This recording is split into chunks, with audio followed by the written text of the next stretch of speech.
এই, তুমি কি জানো মোয়ার ইতিহাস? তুমি জানো না? তাহলে প্রথম থেকে শুরু করি। ছোটবেলার কথা মনে পড়লে আমার চেনা একজন কাকুর কথা খুব মনে পড়ে, যিনি কিনা আমাদের পাড়ায় মোয়া বেচতে আসতেন। কিন্তু তখন আমার মাথায় একটা প্রশ্ন আসে, যে দুনিয়াতে সব কিছুর একটা স্টোরি থাকে, তাহলে কেন মোয়ার স্টোরি থাকবে না? তাই সেই উদ্দেশ্যেই আমি গুগলকে বললাম যে গুগল, একটু মোয়ার ইতিহাসটা বলো তো। যে মোয়া বলতে পশ্চিমবঙ্গের বিখ্যাত জয়নগরের মোয়ার কথাই বোঝায়।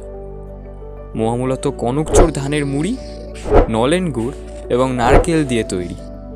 জনশ্রুতি অনুযায়ী এটা প্রথম তৈরি করেন বহরু গ্রামের যামিনী বাবু, এবং এর সুখ্যাতি শ্রী চৈতন্যদেবের সময় শুরু হয়েছিল, যা আজও চলছে এবং ভবিষ্যতে হয়তো চলবে। যদি তুমি মোয়া পছন্দ করো, তাহলে এটা শেয়ার করতে ভুলো না।